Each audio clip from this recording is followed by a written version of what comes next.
Hi, welcome back. So in this video, we'll discuss about functions. We have already been creating a lot of functions, setters and getters, but what we'll do is we'll discuss about various small concepts around functions, different types of function. So in Solidity, we typically have two types of function, that is pure and view.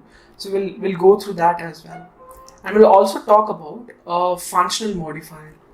Right, so let's get started. So what I will do is I will create a state variable named as say number. I will mark it as public, and this will be a number, right? And what we'll do is we'll create two functions. One would be the setter and another one would be the getter. So simply say a setter. Right, now setter again is going to be a public function. Right, and what I am going to do is typically set this number. Okay, so we'll take the uint value as a param. So what we'll do is we'll set this number to the value that we are passing in the params, right?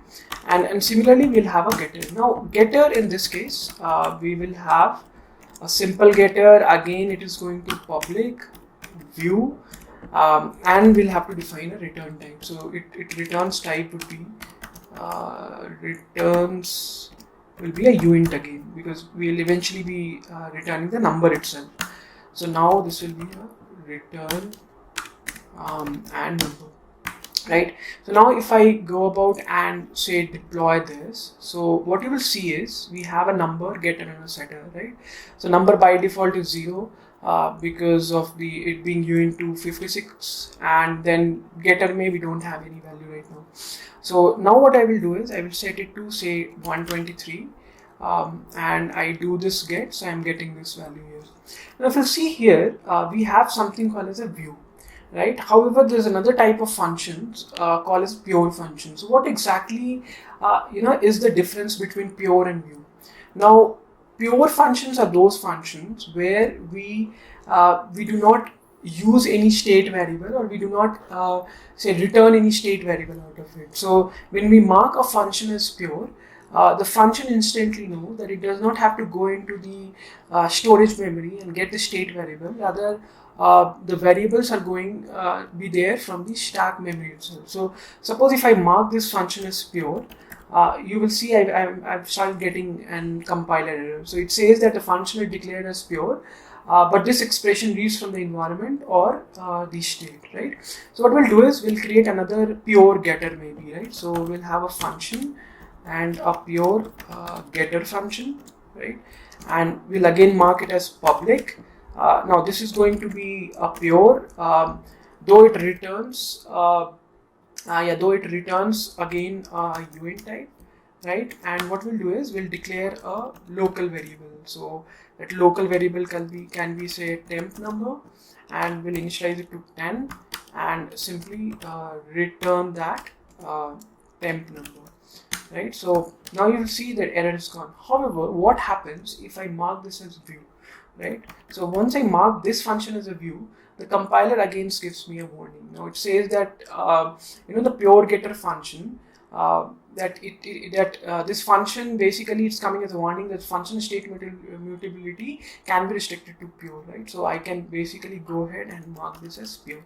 Now again, if I go about and deploy this, right? So if I deploy it again, you will see that I'm able to get the value 10 here, right?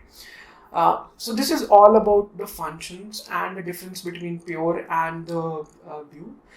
So now what we'll do is we will go ahead and we'll look into another very important concept called as the modifiers, right? So now functional modifiers is a very important concept. Now these functional modifiers are used in order to modify the behavior of the function. Maybe you can say adding a prerequisite to a function. Right, now the function body is basically inserted with a special symbol, and we'll see that symbol. So what we'll do is we'll create another contract itself. So what I will do is I will name this contract as Vault, right? So this is going to be like say a private bank for us, though we do not have any account for now. But what we'll do is we'll define another state variable called as balance, right? And again marking this as public, so we get a getter by default, and say I have an initial balance of 100 rupees. Okay. Now, since this is a bank for us, so what we'll have, we'll have two methods. One is the deposit method, so we can add money to the bank and then we can withdraw money from the bank. So we'll have a deposit method. Right now, deposit method will again be taking uint say amount as a prompts as a params. Right, again it is going to be a public method. Right, and what we'll do is every time we someone calls the deposit method, we allow them to add that money into their balance. So we'll have a balance is equal to say balance plus amount. Right, so that's it. Now another second method would be a function, so withdraw. Right, so we can withdraw money from the bank. So we'll have a withdraw method. Now withdraw amount. Okay, we'll keep it like that. So withdraw amount, again it's going to take that amount, right? And this amount is basically what we are going to withdraw. And then we'll have a public method. And what we are going to do is that every time someone withdraws, we'll update the balance again. So now the balance is going to be balance is equal to balance minus underscore amount, right? So this is it, right? So I mean, if you go ahead and you compile, you won't get any error.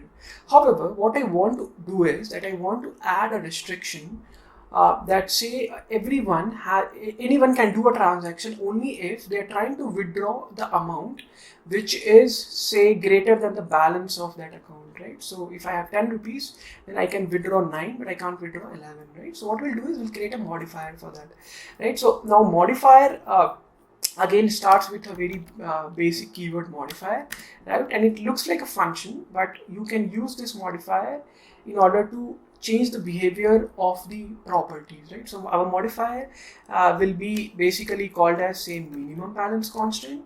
So it will be like a minimum balance, right? So what it will do is this will basically take the argument as uint and say withdraw balance, withdraw amount maybe, yeah. And what we'll do is we'll basically have a condition, right? So we'll say, okay, if in this case balance, right, is less than, like the balance that we have in our account, it is less than should it be less than yeah, so if the balance is less than the amount that is being withdrawn, right? So if the amount that is being withdrawn, then what we'll do is we are not going to allow that, right? So we'll basically revert this entire transaction. So we'll simply go ahead and we'll revert, and we'll return a message called as minimum balance, say minimum balance has to be maintained, maybe, yes, this is the right message, right? So else what we'll do is we'll allow them to complete the transaction. Now we discussed about important identifier, and this is a very important symbol. It is also called as merge wildcard, right? So what it does is that it merges the function code with the modifier code where the this particular symbol is placed, right? So basically what it does is wherever we are going to place the symbol, it is going to return the execution of the main function back, right? So we'll have this as the modifiers, so this, yeah. So now my error is gone, right? So what I will do is I will go ahead and deploy this, right? So on deployment, if you'll see, we basically have let me zoom in, yeah. So we basically have three things. One is the balance. So by default the balance is 100, right? Now I can deposit some amount into my account. So maybe I'm depositing 11, right? Now these, in this case, in the case of the Ethereum network, will be say in ETH, right? And we'll discuss more on that later on. Okay, one more thing that I forgot, it was basically, using this modifier in order to modify the behavior of my withdraw amount, right? So what we are going to do is we'll basically have this minimum balance, right, as a modifier, and the amount that they are trying to withdraw will basically be used in order to modify the behavior of this function, right? So let me redeploy this. So I have redeployed, and here you go. So balance is 100. Now I will be basically going ahead and depositing 11 in this. So deposited, the balance is again 111. Now I can withdraw 100 rupees. So can I withdraw that? Yes, I can withdraw, and my balance is updated to 11. But what happens if I want to withdraw 12, right? So if I want to withdraw 12, well, I can't do that. The transaction failed, right?